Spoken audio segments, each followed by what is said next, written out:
Bonjour et bienvenue dans la 3e saison de Everything Happens for a Reason, le podcast qui explore les aspects business, management, communication des métiers de la création. Si vous me suivez depuis quelque temps, j'aimerais vous remercier pour votre fidélité. Et si vous êtes arrivé ici par hasard, ou plutôt pour une raison, merci pour votre curiosité. J'espère que cet épisode vous donnera envie d'en écouter d'autres et de vous abonner. Je suis Lily Bonnet, consultante et business coach. Certifiée Calliope, je suis aussi formatrice, car ce qui m'anime, c'est de transmettre et donner des clés pour grandir et faire grandir.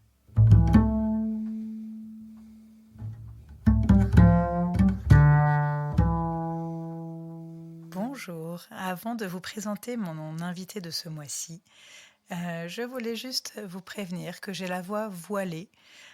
C'est le jour où on a choisi d'enregistrer cette intro, donc c'est comme ça. Mais j'ai passé le week-end dans la clim, ce qui ne me réussit jamais. Donc voilà, ça ajoute quelque chose, mais ne m'en tenez pas rigueur, merci. Donc ce mois-ci, j'accueille Étienne Bayet. Avocat et entrepreneur, Étienne est surtout doté d'une grande sensibilité artistique qui lui permet d'accompagner les créatifs avec beaucoup de compréhension et de justesse. Alors j'avais l'intention de lire pendant l'interview un texte qu'il a écrit pour se présenter, mais l'occasion ne s'est justement pas présentée pendant nos échanges, alors je vais vous le lire. Plongé dans le dessin et la peinture depuis l'enfance, je suis aujourd'hui plus que jamais déterminée à soutenir ceux qui cherchent, qui doutent, qui explorent, qui questionnent, qui osent, qui tentent ou qui proposent, à travers l'art, des réponses, des solutions et des éclairages sur notre humanité. Curieux et enthousiaste, je soutiens parallèlement la création photographique et le spectacle vivant au travers de mécénats passionnés qui sont source d'inspiration et de rencontres.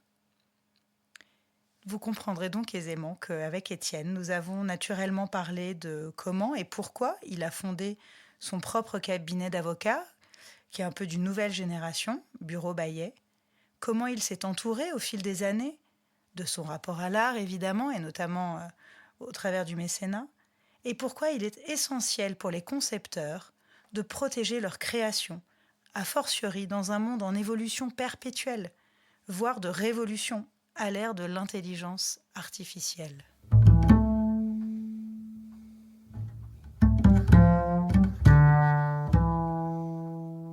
Ok, c'est parti. C'est parti. Et action. Bonjour Étienne. Bonjour Lily. On commence déjà Voilà, on est en pleine forme.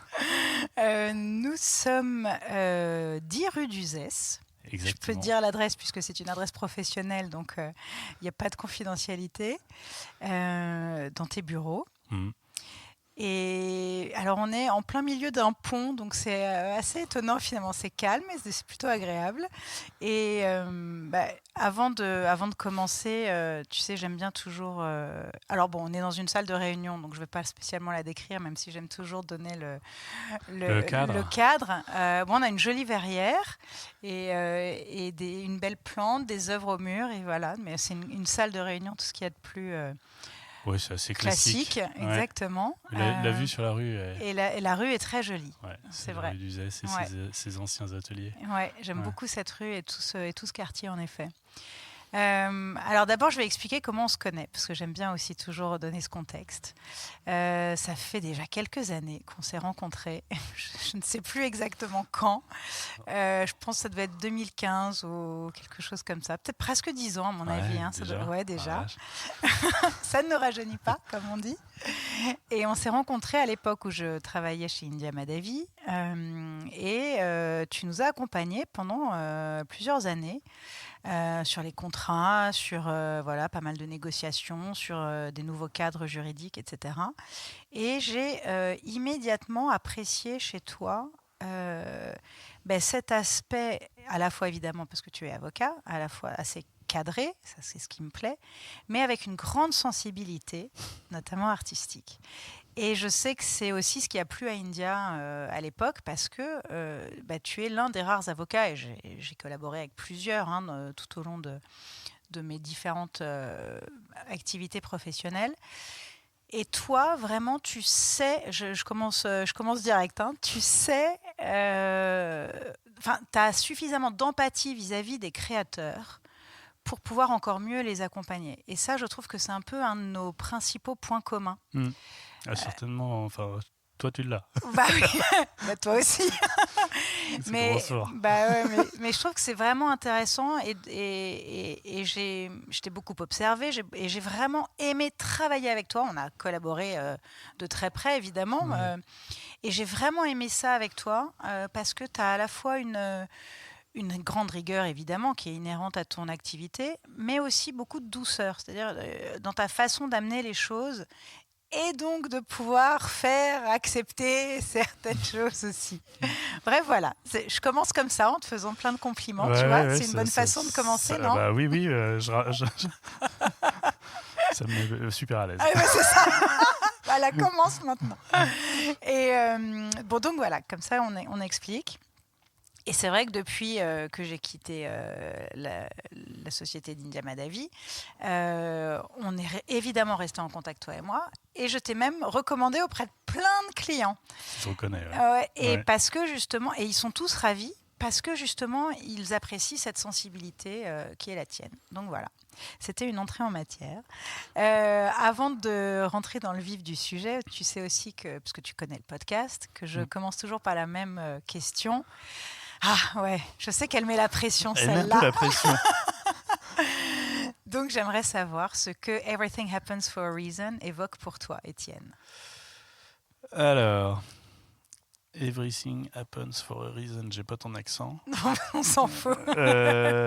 Moi, ça évoque Lily, en fait. Ça évoque toi, parce que la première fois que je l'ai entendu, c'est quand tu as monté ta structure et que tu es venu me voir pour quelques questions autour de la marque et de ces sujets-là. Et en fait, depuis, c'est une expression qui me trotte dans la tête, mais que je ne connaissais pas, en fait. J'ai longtemps cherché comment on pouvait la traduire, puis après j'ai renoncé, puis après je me suis dit qu'il n'y avait rien qui arrivait par hasard, c'était sans doute un peu quelque chose comme ça. Et puis en écoutant tes podcasts, j'ai trouvé que c'était assez intéressant, la vision de pas mal des interviewés qui avaient des regards un petit peu différents et entre Everything Happens for a Reason et Make It Happen, puis moi ensuite Make It Happen, je trouvais que j'étais plutôt sur la deuxième partie. Et puis parce que tu vois, dans Everything Happens for a Reason, j'y voyais un peu un côté fataliste, inéluctable. Inéluctable. Et je sais pas, j'étais pas très confortable avec ça, ouais. Et j'aime bien qu'on me dise ça. Ouais, c'est vrai. Et du coup, je me suis toujours dit, mais pourquoi elle a choisi ce nom et pourquoi il me parle pas plus ? Est-ce que c'est la langue, tu vois, le fait que ce soit en anglais et que ça renvoie sans doute à un univers dans la culture anglo-saxonne qu'on a peut-être moins chez nous, etc. Donc du coup, ça m'a toujours intrigué. Alors maintenant que tu me poses la question et que tu m'as dit pour le podcast, il faudrait que tu réfléchisses à dire quelque chose, si tu veux, ça m'a mis vraiment la pression. Et je pense à toi, en fait. Évidemment, ça me fait penser à toi. Si rien n'est laissé au hasard ou si les choses arrivent parce c'était écrit ou parce que on pourrait dire le hasard fait bien les choses aussi, je sais pas. Finalement, je cherche pas tellement à savoir ce que ça m'évoque pour moi, puisque ça évoque toi, et c'est déjà énorme, dans le sens où ça couvre ce que tu es, ce que tu entreprends, les gens que tu fais rencontrer, enfin tu vois, et finalement ça te va assez bien. J'ai bien fait de t'inviter. Non, mais tu vois ce que je veux dire, c'est Everything Happens for a Reason. Si je vais le ramener à mon expérience, à ma vie, j'y vois pas. J'aurais du mal à te donner. Mais pour toi, ça fait pleinement sens. Ça prend tout son sens. Et au fil des années, encore plus. Donc, c'est assez prometteur. Hein. Tu vois, moi aussi, je suis pas hyper à l'aise là. J'adore. Voilà. Merci. Ouais, merci. C'est vrai que pour moi, alors je l'explique, tu sais, dans mon tout premier épisode, parce que c'est un jour, voilà, mon manager Mitch m'a dit ça, et ça m'a fait prendre conscience que j'avais pas le bon mindset à l'époque. Et donc, depuis, j'ai vraiment eu un shift Et c'est ça que j'essaye. Moi, ça m'aide en fait. C'est vrai que c'est comme un mantra, mais qui m'aide parfois quand il y a des difficultés, quand il y a des. Et que même dans la vie perso, hein, de dire ok, finalement, non pas que ce soit fataliste comme tu dis, mais ok, qu'est-ce que j'en fais de cet événement? Mm. Comment j'y réagis? Et c'est là que j'y trouve une raison, c'est que ça m'aura fait grandir. Mm. D'une façon ou d'une autre. Voilà. Avancer, ouais. Ouais, avancer, exactement. Mais en effet, je comprends tout à fait ta vision et en tout cas, je te remercie pour ta sincérité. J'adore ça. Non, mais c'est vraiment, Ouais. c'est vraiment vrai. Ouais, c'est... Alors maintenant, on va parler un peu plus de toi quand même. Si tu veux. On est là pour ça. Donc, comme je le disais, tu es avocat. Tu es inscrit au barreau de Paris. Si je me souviens bien, tu as prêté serment le 6 janvier 2005. C'est dingue. T'imagines? Ouais, je suis tes renseignée. sources, Hein. t'es renseigné parce que je me souviens de l'année, mais la date, je ne l'avais non. pas. Non. Tu te souviens du serment ou pas? La honte, c'est que dans les grandes lignes. Ouais, je crois que c'est exercer. Attends, je m'engage, enfin pas, je m'engage ou je prête serment que d'exercer mes activités avec dignité. Ouais. Probité, liberté, non ouais, aussi, je crois qu'il y en a 4. Oui, il y en a 4, je les ai oubliés. Voilà. C'est quand même. J'espère que je les respecte. Et en fait, évidemment, la première question que je voulais te poser, c'était de savoir si tu as toujours voulu être avocat. Est-ce que c'était genre un rêve d'enfant, comme ça peut être souvent le cas, ou est-ce que c'est venu un peu plus, enfin, tu vois, par hasard. Ouais. Bah, c'est everything happens for a reason. Vois ouais, c'est clairement le hasard. Moi, c'était pas du tout un rêve. Ah. Même pas du tout un désir. Ah bon? Non. Tu savais pas? Non, je savais pas, non. Ah ouais, non, j'ai jamais voulu être avocat. Ok. Donc, d'ailleurs, je vis assez mal le fait de dire que je suis avocat. Je le crois pas moi-même, je vois pas bien la... Non, j'ai jamais voulu... j'ai mis vachement longtemps avant de l'assumer, en fait. Ah, c'est dingue. Ouais. J'étais plutôt parti pour faire des écoles plus créatives, dans des industries plus créatives. Ah, voilà. Ouais, voilà. Ouais. Et bon, il y a quelques échecs qui réveillent. Hein. Donc, je suis parti en droit en première année. Mais il y a à peu près que ça qui m'a accueilli à l'époque, en sortie du bac. Quand t'as pas préparé autre chose que ce que tu visais. J'ai fait pareil. Voilà. Et puis, j'étais pas non plus une lumière à l'époque. Aujourd'hui, je sais pas, mais en tout cas, à l'époque, certainement pas. Et du coup, la première année de droit, ça a été à la fois une libération, parce que c'est une année assez passionnante. Ouais. Je pense que tout le monde, je le dis souvent, mais je pense que tout le monde devrait Tout le monde devrait le faire. Cette première année. Je suis tellement d'accord avec toi. Sur tes institutions, sur l'état de droit, c'est un sujet à la mode en ce moment, d'actualité plutôt. Je pense que ce sont des bases qui sont vraiment essentielles à... Ça fonctionne, ce serait super pour tout le monde. Ouais. Que ce soit en société, mais même individuellement, on est toujours Bien amené, sûr. tu vois, dans toutes les démarches administratives, surtout en France, il y a un grand...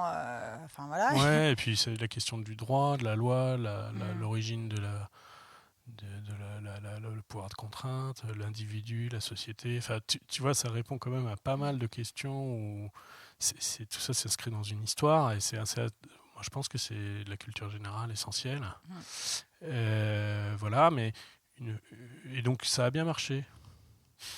J'étais rentré en droit en me disant je vais représenter mon école que je ciblais à l'époque. Et en fait, comme ça a bien marché et que c'était la première fois que dans mes études ça marchait bien, j'ai une sorte de réveil. En fait, moi, la fac, ça m'a réveillé. La liberté m'a réveillé plus que souvent... Les gens se disaient mais qu'est-ce qu'il va faire en fac? On va le perdre, il va disparaître. Tellement il y a de liberté. C'est dur pour ça la fac. Et moi au contraire, j'ai vraiment adoré ça.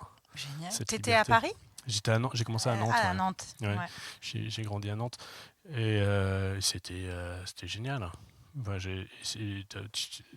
je te dis, c'est une année passionnante et puis finalement. C'est le cercle vertueux de l'apprentissage, quoi. Tu as cette chance, c'est l'université des savoirs, vas-y, fonce. J'ai une appétence, une curiosité, une envie.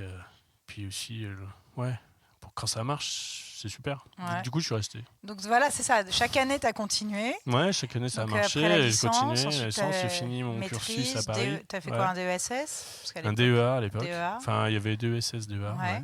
Oui, En parce que droit... c'est plus les mêmes termes aujourd'hui, mais... Non, je m'y perds un peu, Oui, moi mais aussi. en gros, on apprend toujours à peu près les mêmes choses, Voilà. j'imagine. Enfin, et En quoi? C'était quoi ton... alors moi, j'ai suivi un cursus très généraliste jusqu'au bout. Donc, c'était du droit privé, Ouais. droit civil général. Et en fait, j'avais pas du tout envie de me spécialiser, même s'il y avait beaucoup de choses qui m'intéressaient. Je trouvais que c'était une rencontre, le droit civil et Donc le droit des contrats aussi, ouais, le droit des principalement. contrats, le droit des biens, les garanties, enfin tous les grands mécanismes qui fondent tout le système juridique en fait, et des droits privés. Et c'est passionnant. Puis j'ai eu des profs super. Enfin, quand ça marche, c'est génial quoi. Ça poursuit. Le DEA c'était une première année de doctorat en fait finalement. Tu peux poursuivre sur une thèse, ce qui n'a pas été mon choix. Non, c'était super. Et alors, à quel moment tu t'es dit ce sera avocat? Parce que... Et en plus, je l'ai passé tôt, parce que je l'ai passé en fin de maîtrise, le concours. Ah ouais? Ouais. Je me suis quand même inscrit Ouais, dès le début de la maîtrise, je voulais le passer, mais pas pour être avocat, mais parce que c'était un peu la concrétisation d'un cursus. Donc si tu n'y vas pas, tu fais ce que tu veux, mais je veux dire, je trouvais ça dommage de ne pas aller jusqu'au bout. Et c'est passé du premier coup là. Et donc, du coup, après, à l'époque, on avait 30 ans pour faire l'école. C'était la prescription 30 ans. Ah ouais. Et en fait, je ne suis pas parti dans l'école tout de suite. J'ai fait d'autres trucs. Et puis, je suis allé, 3 ans après, j'ai fait l'école. Et voilà. Et, non, mais j'avais pas du tout envie d'être avocat. Mais tu suis un process, quoi. Au bout d'un moment, tu fais des stages, multiplier les stages, dans les grands cabinets, les petits cabinets, des trucs. Voilà. Tu apprends plein de choses. Je suis parti à l'étranger.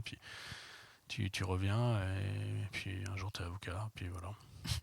Enfin, non, en 2005, je suis avocat. Mais t'as pas exercé tout de suite? Si, j'ai exercé tout de suite. Mais en fait, j'ai été avocat en 2006, janvier, ou le 7, ou le 6. Et je me suis fait omettre le 8 ou le 9. Dans la foulée, parce que je suis parti en Chine. Donc je suis parti 3 ans en Chine pour un cabinet d'avocat, mais à l'époque tu pouvais pas être dans le statut, tu pouvais pas être là-bas parce que je suis parti comme un VIE la première année. Donc résultat, tu n'es même pas sur un barreau des Français à l'étranger. Et donc du coup, c'est marrant. C'est une sorte de tu deviens avocat pendant 3 jours et tu l'es plus. Tu l'as toujours. Voilà, ça m'a beaucoup amusé. Et alors, comment ça s'est passé après pour retrouver le statut? Enfin, je sais pas comment ça se passe. Tu peux, une fois que tu as le diplôme, tu peux décider de ne plus exercer. Parce que le métier d'avocat, tu as beaucoup d'avocats qui sont en entreprise, mais ils n'ont plus le statut. D'accord. Parce que ta liberté d'action. Ils sont genre directeurs juridiques d'une entreprise. Par exemple, où ils font ils peuvent faire beaucoup de choses, mais à partir du moment où tu as un rapport de hiérarchie salarié, tu ne peux plus avoir cette liberté d'action de l'avocat, donc tu es forcément... T'es radié, puis radié, c'est pas, t'es omis. Omis, voilà. Plus parce exactement. Une radiation, c'est pour faute, voilà. C'est vraiment ça doit pas arriver tous les jours. Non. Mais non, l'omission, donc tu t'omets, donc tu te remets, c'est une sorte de pause, tu te remets en retrait. Tu payes plus tes cotisations, tu payes plus tout ça, voilà, mais tu conserves ton titre évidemment. Enfin, ton diplôme, il n'y a pas de raison de le. Je comprends. Et si tu veux revenir, tu reviens facilement, c'est une formalité. Voilà. Ouais. Donc en effet, après, tu as un peu eu un parcours assez classique, de cabinet en cabinet. Ouais, oui et non. C'est-à-dire que les 3 premières années en Chine, c'est pas courant. Oui, ça c'est vrai. Et puis la première, ça c'est pas tellement classique. Et je me le rends, plus ça va, plus les années passent, plus je me rends compte que c'était un parcours un petit peu atypique, initiatique, etc. Si tu fais toute ta carrière à l'étranger, on va dire que c'est assez standard. Tu peux commencer là-bas et voyager, mais c'est pas un métier qui s'exporte non plus beaucoup. Non. Peut-être aux États-Unis plus, mais non, je dirais plutôt. Parce que le droit est tellement spécifique. Le droit est très différent assez différent du nôtre dans le régime. C'est-à-dire nous, on est sur un système, c'est un peu technique, mais tu as un système de loi. La Chine, c'est le cas d'ailleurs. Droit latin et les droits anglo-saxons qui sont basés sur une jurisprudence, type de cas, etc. Donc c'est assez différent. C'est pas. Non, après dans le droit des affaires, parce que c'était quand même ça l'idée, c'était en partie là-dedans, le contrat reste un contrat, donc la négociation, etc. Mais Oui, c'est assez atypique pour un Français, je pense, quand tu reviens à Paris, d'avoir eu cette expérience-là. Donc, tu as des lacunes sur certains niveaux d'exigence par rapport à d'autres. Eh oui. Et en même temps, tu as appris énormément de choses qui ne se rattraperont pas non plus de l'autre. Enfin, pour le coup, ça ne se rattrape pas ce que tu as appris. Mais c'est intéressant ce que tu dis sur les lacunes, parce que s'il y a quand même un domaine, enfin tous, mais notamment scientifique, mais le droit évolue perpétuellement. Il y a, enfin, en tout cas, la jurisprudence, les lois, tu es obligé d'avoir une vraie veille, tu es obligé de te tenir constamment. Ah oui, je ne pensais pas à des lacunes là-dessus. Moi, en fait, effectivement, mais... tu es obligé de te tenir informé, mais à chaque fois, tu réinventes pas la roue, mais tu repars de ce que tu savais, etc. Puis il y a une mise à jour qui se fait, puis on a des outils pour ça aujourd'hui. Mais non, les lacunes, c'est plus sur c'est pas vraiment des lacunes. Alors, t'as pas eu la même formation. Ouais. C'est-à-dire que quand tu pars dans les cabinets, notamment d'affaires, ou même peu importe, mais les codes. Et au début, on te forme, quoi. Et on te forme. Cette formation-là, quand t'es, enfin, en tout cas en Chine, c'est pas la même. C'est autre chose. T'es plus dans un grand bain là-bas et il faut que tu te débrouilles. Donc c'est encore un peu la liberté, d'une certaine manière. Et alors qu'ici, c'est sympa cette formation parce qu'elle voilà. Et une fois que tu as atteint, elle te sécurise, elle te rassure. Sécurise. Elle est un peu frustrante aussi. Hein, c'est pas toujours drôle. Mais une fois que tu as atteint cette technicité, tu peux te permettre d'aller, voilà, avec le risque que cette technicité te limite aussi, enfin te spécialise. Donc c'est toujours cette volonté de rester le plus généraliste possible. C'est drôle, tu vois. Enfin, rétrospectivement, tu vois. C'est de pas s'engager dans quelque chose de trop fermé. Mais tu vois, je fais un peu le parallèle avec, par exemple, des designers ou des architectes qui sont d'abord dans des agences et qui donc sont à la fois dans ce cadre un peu sécurisant où tu ne prends pas de responsabilités, enfin, tu n'assumes pas les mêmes responsabilités. Tu es plus jeune aussi. Tu es plus jeune, tu es formé et après, en général, souvent, tu franchis et tu passes freelance, indé, tu montes ta boîte éventuellement, ta propre agence, ton studio de création. C'est assez parallèle, je trouve, finalement. C'est juste, ouais. C'est juste. En fait, chez les avocats, si tu veux, tout le monde, il y a 1000 façons d'exercer ce métier. Hein, chacun se l'approprie aussi à sa façon. Mais le principe, c'est que tu es quand même en libéral. Donc, c'est du freelance sans le dire, mais depuis longtemps. Oui, mais parce que c'est réglementé quand même ta profession. C'est réglementé. Plus donc, que d'autres. Tu es aux honoraires, en clair. Donc, tu es payé, voilà. Et donc, c'est pas un statut très confortable non plus, c'est-à-dire que tu cumules, moi je trouve plus les inconvénients que les avantages, même si tu as certains avantages, mais tu n'es pas salarié, donc tu n'as pas ces avantages, et en même temps, tu n'es pas complètement libre. Donc, mais c'est un temps de formation, d'apprentissage, de la collaboration avec un associé, c'est assez classique, ou dans des équipes, quoi. Et puis un jour... le principe de la collaboration, c'est que tu peux développer ta propre clientèle toi-même en parallèle. Donc, tu as cette liberté de... ok. Je ne savais pas ça. Ouais. Tu as le droit de travailler comme un architecte pourrait travailler sur ses projets perso, etc. Et donc là, l'idée, c'est que tu apprennes. Et puis, une fois que tu as appris, tu peux prendre ton envol. Et à toi, ensuite, de former d'autres, etc. en chaîne. Après, ça c'est ma conception aussi de la collaboration, et quand je recrute quelqu'un, c'est aussi l'idée qu'ils prennent aussi un temps et qu'ils s'envolent. Il y a d'autres avocats qui voient plutôt une forme de salariat et on travaille pour toi, et puis dans certains cabinets c'est compliqué, t'as pas non plus la liberté d'aller développer parce que t'as pas assez de temps, donc on retrouve tous les scénarios, tous les cas de figure, mais c'est un peu le principe. Voilà. Alors justement, tu parles de recrutement, on va y venir. Tu as donc fondé BBA, Bureau Bayet Avocat. Ça s'appelle Bureau Bayet en fait, oui, effectivement. Mais bureaubayet.com, le site en effet, en 2017. C'est ça. Il n'est pas très à jour le site. Il est bien pourtant. Il y a des petites choses à... Ce que j'aime sur le site, j'allais y venir plus tard, mais puisqu'on en parle, c'est que ça ne ressemble absolument pas à un site d'avocat. Ah oui. Oui, mais non. C'est il y a beaucoup de photos. Non, mais j'adore. Il y a beaucoup de photos j'ai oublié le nom. Laurent Champoussin, voilà. Ouais. Y a en fait, il ressemble. Enfin, on sent énormément de créativité derrière, si tu veux. Et c'est ça, j'imagine, qui permet aussi de poser clairement. On sait où on est, c'est-à-dire qu'on se doute bien. Et puis tu trouves parce que moi je trouve. Ouais. Mais alors, on voit, en gros, c'est au service des entrepreneurs créatifs. Ouais. Donc, on sait bien à qui tu t'adresses. Ouais. Ah, je suis pas certaine. Tu vois, moi, j'aime bien parce que ça me parle vu que je suis moi aussi au service des entrepreneurs créatifs. Donc, j'avoue que moi, je m'y retrouve et je comprends. Après, tu parles aussi notamment de partenaires. Alors, tu listes. Il y a Isabelle Chénaud, qui est maître de conférence et elle est docteur en urbanisme, je crois. Ouais. Et d'ailleurs, tu as contribué à un de ses ouvrages, Profession architecte. Une œuvre collaborative. Voilà, publiée aux éditions Erol en 2018. Bravo, Lyon, t'as bossé. Ouais. Impressionnant. Et même réédité en 2020, je crois. Tu vois, il y a 2 ou 3 éditions. Ah bah voilà. Il y a aussi un philosophe, tu vois, Monsieur Delbé. Ouais, voilà. Pierre Delbé. Il y a Oriane Villemer qui est la cofondatrice et CEO de la Fabrique de la danse. Ouais. Donc tu vois, c'est assez étonnant. Et Sylvie Drénon aussi. Ben voilà. Alors, parle-moi un peu de ces. Après, je vais revenir sur Bureau Bayev, mais le parle-moi site, il a mis déjà 5 ans à se faire. Mais parce que c'était un site vitrine et donc il fallait quand même expliquer ce que c'était que. Quand tu montes ta structure, il y a des choses qui ne sont pas évidentes tout de suite, et puis c'est avec le recul. Avec le temps. Le temps que à partir du moment où tu commences à avoir un peu de recul, que les choses se révèlent. C'est vrai. Comme en photographie, tu vois, un peu. Et en fait, oui, j'ai monté une structure tout seul, un peu dans la précipitation.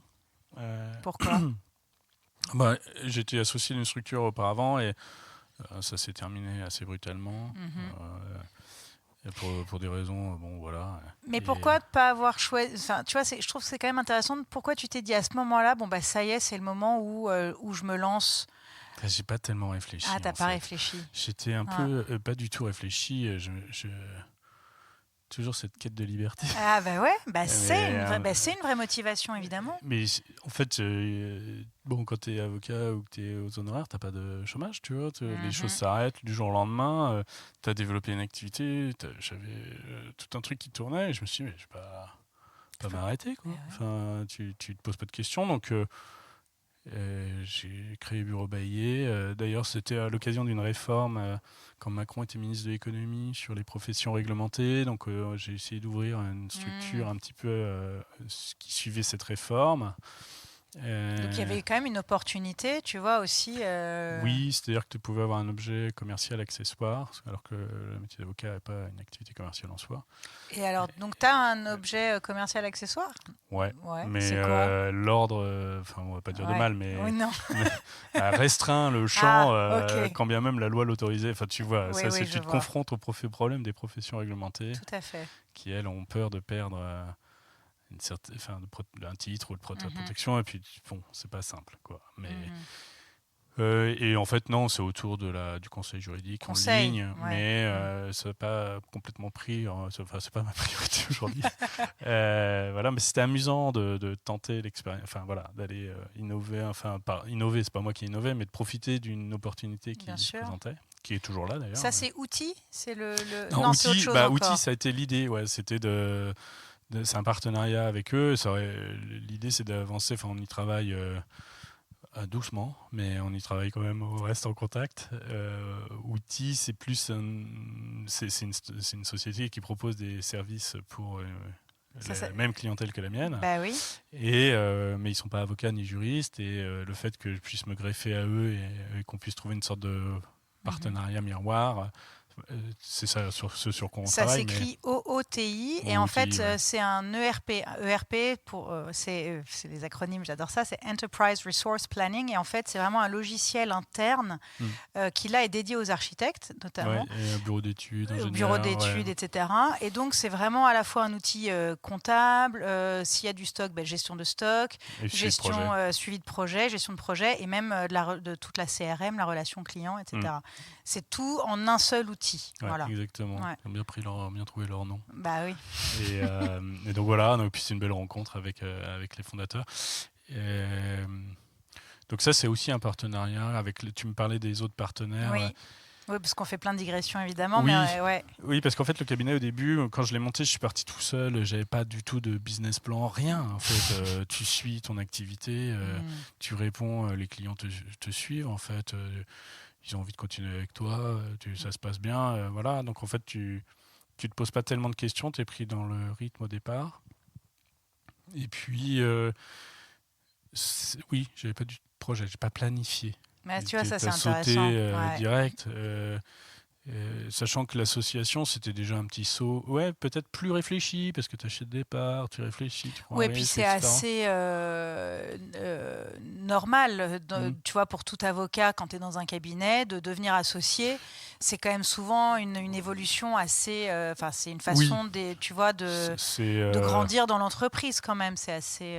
oui, c'est pas forcément à l'avancement, mais Mm, effectivement, si c'est soit tu crées ta structure. voilà. Et donc, quand ça n'a pas marché, l'association marche pas, bah, finalement, Mm.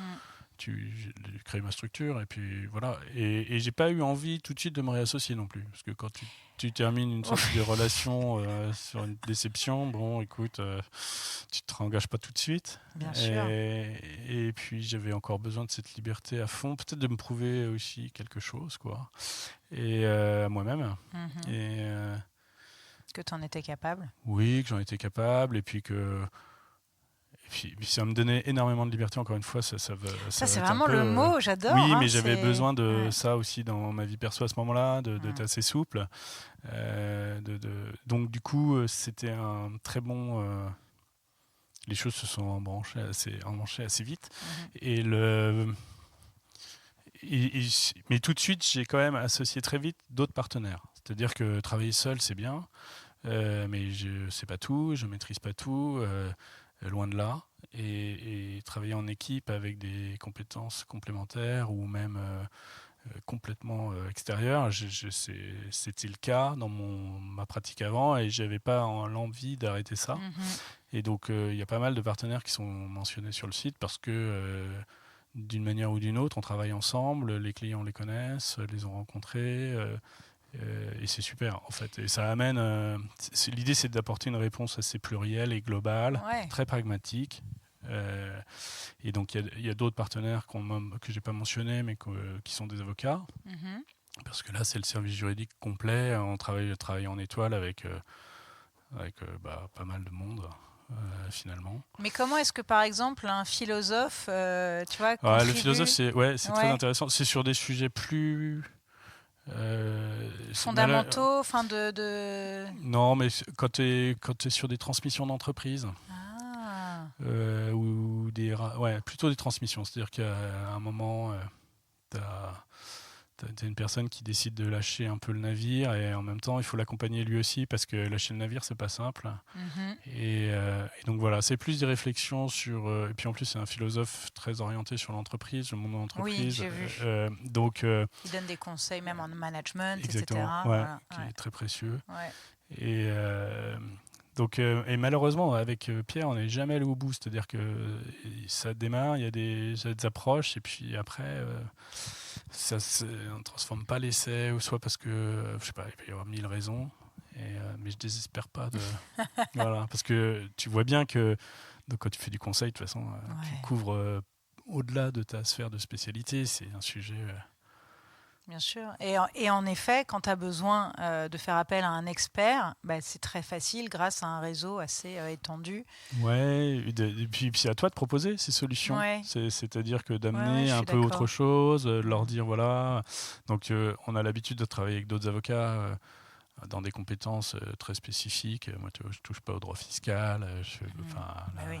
pas de droit du travail, vraiment pas non plus. Je suis pas une activité plaidante, par exemple, non plus. Mhm. Donc tout ça, tu t'appuies sur des compétences d'amis, de personnes Ouais, que tu confrères et connais, consoeurs qui ont des avec qui. compétences et Ouais. voilà, que tu aimes, de façon de travailler surtout. Mm. Et donc ça, bâtir des équipes comme ça, c'est très simple, mais d'aller apporter une réponse quand tu t'adresses, en plus, moi je m'adresse essentiellement à des dirigeants, et donc voilà, ils ont besoin d'avoir une vision parfois un peu plus... c'est une sorte de souhait inconscient, mais quand tu leur apportes une réponse un peu plus globale, Ouais. notamment ou que tu t'associes à un expert comptable sur des approches. Voilà, c'est intéressant. Voilà, ça, c'est vachement. Voilà, c'est vraiment du. On essaie de faire du full service. Ouais, c'est ça. Ouais. Ouais. Quand la demande est là. Enfin, bien sûr. Oui, sinon tu sais aussi faire de répondre à un besoin très spécifique. Sinon, je fais beaucoup de choses tout seul aussi. Ouais. Bien sûr. Mais bon, c'est moins intéressant. Ouais. Oui, c'est ça qui t'intéresse, toi. C'est vraiment cette collaboration en permanence, d'ouvrir un peu. Il y a ça, mais il y a aussi le côté un peu pluriel de la réponse. C'est-à-dire, il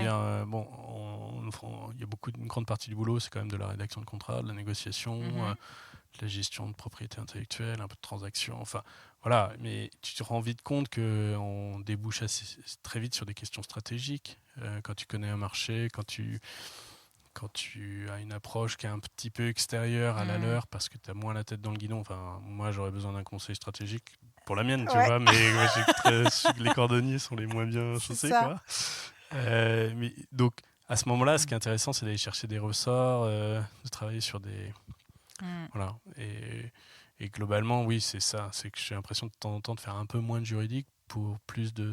Je sais pas si on peut parler stratégique, mais de développement... d'accompagnement au développement ici ou à l'étranger d'ailleurs. C'est pas le. Ouais. Donc c'est. Ouais. Mais justement, sur ton profil LinkedIn, je ne sais pas si tu le sais, mais tu te présentes comme. Mais non, c'est en anglais, c'est lawyer and entrepreneur with the aim of ethics and philanthropy. Oui. Donc, qu'on peut traduire par avocat et entrepreneur, animé par l'éthique et la philanthropie. Ouais. Donc, ça, c'est vrai. Bah oui, ça, c'est vrai. C'est pour ça que je le sais.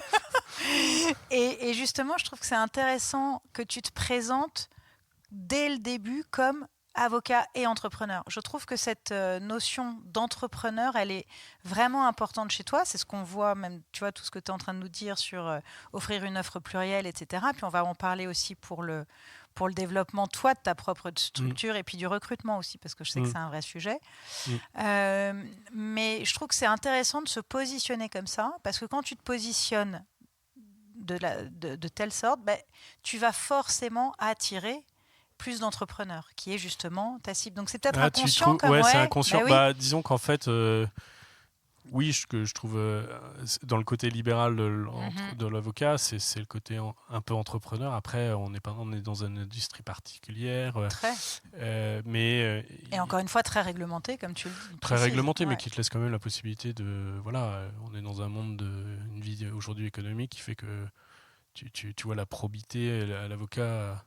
C'est plus nécessairement des héritiers de grandes familles qui défendent la veuve et l'orphelin et qui mettaient leur fortune à la défense d'opprimés. Donc aujourd'hui, c'est devenu une activité de conseil aussi, voilà, pas que, mais voilà. Et oui, c'est entrepreneurial parce que c'est concurrentiel, parce que tu essayes de te démarquer, tu essaies de créer un peu autre chose. Moi, on va en y venir parce que un sujet complexe, c'est le recrutement. Et j'avais pas du tout envie, en montant Bureau Bailly, s'il y avait une chose que j'avais en tête, c'était de pas recréer une structure cabinet d'affaires classique, ou même pas d'affaires, mais un cabinet classique, un peu poussiéreux, pyramidal, sous l'égide. Alors tu me diras, pourquoi tu as pris Bureau Bailly comme nom? Il y a ton nom. Il y a ton nom dedans. C'est très juste. Très juste. Ce qui était pas J'allais le dire. C'était pas du tout ma première approche. Au contraire, j'avais trouvé des noms complètement complètement anonymes, quoi.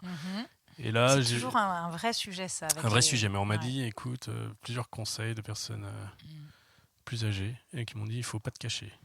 Il faut pas que tu es tout seul. Si tu commences à te cacher, tu vas pas être visible, on va pas savoir. Et donc, trouve un nom qui mette, qu'on sache que c'est toi derrière. Voilà. Et en fait, j'ai suivi en disant plus tard, on verra, on changera de nom s'il faut, tu vois. Mais comme je suis parti en me disant je vais être tout seul, et j'avais pas du tout envie de ce système pyramidal avec tes collaborateurs, etc. Un peu à l'ancienne, je cherchais, donc d'où l'idée des partenariats, travailler en étoile avec d'autres avocats, essayer d'être aussi beaucoup plus souple, de créer des équipes en fonction des besoins du client et non pas en fonction des compétences que tu as en interne. C'était vraiment ça mon objectif. C'est toujours la réponse au client qui drive tout. Et justement, sur le site, c'est présenté comme une agence, vraiment, il y a un aspect novateur. Et c'est ça, c'est vraiment en ça que tu as voulu te différencier d'une structure classique. Oui, j'ai voulu. Et puis surtout, en fait, c'est ce qui me... Tu es payé par un client, tu interviens, tu conseilles un client. Donc l'idée, c'est quand même de lui apporter selon toi, la meilleure des réponses à un moment donné, qu'il fasse avancer, qui ait une vraie valeur ajoutée dans le conseil et l'accompagnement que tu lui donnes. Et donc, quelque part, c'est entrepreneur, mais oui, on est plusieurs entrepreneurs, si tu veux. Voilà. Ouais. Et c'est d'essayer d'apporter une façon de travailler un petit peu. Souvent, tu vas chercher les compétences que tu as en interne, tu structures une équipe en interne qui a toutes les compétences, puis tu fais tourner ces activités-là pour qu'elles apportent. Et là, tu te positionnes comme étant full service, etc. Mais moi, j'avais plutôt envie de partir du client, d'amener les gens avec qui ça fit, etc. De créer, avec les compétences, des méthodes de travail, des façons de travailler. Et une certaine fluidité. Ça peut paraître plus complexe au départ, et en fin de compte, j'ai trouvé ça beaucoup plus... beaucoup d'agilité, en fait. Exactement. Ouais. Et puis, c'est des personnes avec qui tu as plaisir à travailler, donc du coup, ça va assez vite. Donc ça, c'était le point de départ, et qui s'est présenté tout de suite. Donc, je suis parti directement avec Bureau Baillet, mais le site a mis 5 ans, peut-être un peu moins, mais 3 ans, 4 ans, je sais pas, ouais. Pourquoi ? Parce que oui, et tu vois le site comme un équilibre entre, a été pensé comme un équilibre entre les services que tu apportes aux créateurs ou aux dirigeants dans les industries créatives, et à l'inverse, ce que le cabinet apporte aussi à l'industrie créative à travers le mécénat. Le mécénat. Ouais. Et donc c'est un peu les deux pieds du cabinet, les deux équilibres. Ouais. Et voilà, c'est ça. Ouais. Donc justement, voilà, parce que là, c'est l'équivalent de philanthropie, parce que c'est vrai que le terme anglo-saxon, voilà, ou patron aussi, pour le mécène, mais c'est vraiment ça. Et donc, ça m'intéresse, en effet, qu'on en parle un peu, mais peut-être qu'on va y revenir après, parce que j'ai peur d'oublier d'autres choses. Voilà, exactement. Non, c'est un vrai sujet. Tu as raison. Tu vois, j'aimerais d'abord qu'on... Je vais m'allonger, là, sur le divan. Sur le divan. Et même heure la semaine prochaine, monsieur Baillet. Parce que oui... Là, aujourd'hui, donc, tu as quand même une équipe. Il y a une équipe plurielle autour de personnes avec qui je travaille. Ouais. Il y a eu des recrutements avec des gens qui sont repartis. Il y a eu des tentatives de lancement de pousses de cabinets en interne, d'accompagnement de personnes seniors. Ça n'a pas marché. Et n'ayant pas eu envie de recruter, tu vois, le système pyramidal, c'était un peu un vadé-rétro. Je comprends, mais donc ça te limite aussi dans Exactement, ça me limite, et je dois le dire, pour être honnête, c'est que ça m'a pas envoyé dans le mur encore, mais je vois bien la limite de l'exercice. Et donc, c'est passé entre-temps 5 ans ou 6 ans, peut-être un peu plus, 10 ans, pas loin, presque 10 ans. Et donc, oui, tu as vite une génération qui passe en termes sur le marché du travail. Donc, il y a eu le Covid, il y a eu tout ça aussi entre les deux. Donc, ça a un peu bousculé tout ça. Mais donc, j'ai pris le taureau par les cornes et je suis allé chercher pour le coup des compétences spécifiques chez des chasseurs de tête, des chasseuses de tête. Et donc, je suis en plein dedans là, en ce moment, c'est vraiment l'actualité. Et pour aller chercher des seniors et des avocats qui sont un peu plus aguerris, parce que finalement là, c'est moins pour les former que pour leur donner la possibilité de se développer eux aussi. Parce que les projets sont nombreux, il y a beaucoup de choses à faire. Et voilà, je suis allé voir des chasseuses qui sont super. Enfin, c'est le début, mais super. Je te donnerai le nom, là, tu pourras le mettre si tu veux. Elles ont un podcast, elles me font un peu penser à toi. Elles sont aussi un accompagnement de dirigeants, mais dans le métier des avocats. Top. Et c'est une approche assez comparable à la tienne, dans le sens où ça bouscule un peu les codes. C'est vachement intéressant. Et sur la position de la femme aussi, etc. La situation de la maman au travail. Enfin, tu vois ce que je veux dire. Oui, je vois bien. Ces sujets-là. Donc, c'est assez intéressant. Elles sont vachement suivies par les jeunes. Je trouve ça top. chouette aussi. Ouais. Parce que je découvre tout ça en fait. Et pour l'instant, je suis très content. Et donc là, voilà. Donc l'idée, c'est Donc de tu travailler recherches sur combien de personnes là? déjà une bien. Ouais. Je pense deux assez vite parce Mhm. que voilà. Mais puisque faudrait pas que je m'enferme. Il y a un autre projet aussi à côté, qui est une autre forme de recrutement. Pour le coup, c'est pas vraiment un recrutement, c'est que c'est la création d'un autre cabinet. Ouais. Donc une deuxième structure avec d'autres associés pour le coup, Ouais. sont deux femmes et qui elles aussi ont pratiqué seules pendant de nombreuses années. Et il y a une sorte de fatigue qui s'est de Installé. lassitude Ouais. un petit peu quoi, qui s'est installée. Mais c'est une super rencontre et à trois. Et donc c'est un cabinet qui va dans la continuité de chacun de ses compétences et de ce qu'il fait, va répondre un peu à nos appétences personnelles communes autour De l'art. des acteurs du monde de l'art. Ouais. Voilà. Ok. Donc on crée une structure. Bon, elle n'est pas encore créée, ça reste encore. Bah, évidemment, Voilà, hein, mais les qui va. cordonniers. Voilà, mais Là, il va qui. falloir faire le pacte d'associés, tout ça. Ouais, il faut définir le projet est en cours, mais de définition, c'est un travail collectif. Et l'idée, c'est ça, c'est de créer une autre structure. Chacun conserve son activité. Et tout ça, ce joyeux monde va vivre ensemble et travailler ensemble. Voilà, l'idée, c'est de s'amuser un peu.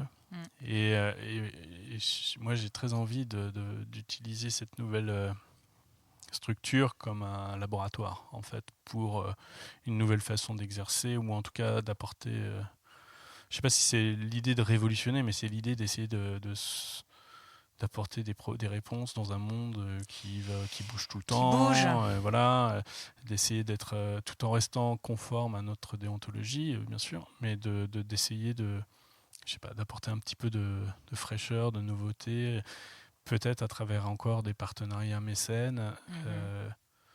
Et je vois bien les limites du mécénat, c'est-à-dire que tu peux donner. Il y a deux formes de mécénat. Tu as le mécénat de compétences où tu apportes ce qui est le cas aussi là, mais il y a aussi des mécénats financiers, ce qui est aussi beaucoup le cas là. Donc, mais il y a une forme de frustration à ne pas pouvoir aller plus loin. Et donc peut-être essayer de trouver un laboratoire juridico-mécénique, mécénat, tu vois, pour apporter. Je sais pas comment, autre chose, tu vois, en fonction des besoins. Toujours cette idée de dire, bon, voilà, quels sont les besoins et comment est-ce qu'on peut y répondre.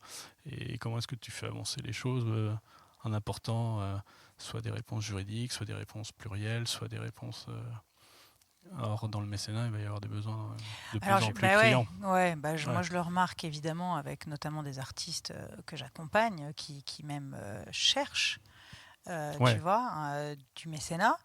Et alors, je voulais rebondir aussi sur cet aspect de monde qui bouge énormément, parce que évidemment, alors on en parle pratiquement à chaque épisode, mais bon, il y a quand même l'intelligence artificielle qui monte de plus en plus, et qui est pour moi vraiment essentielle dans la protection de la propriété intellectuelle.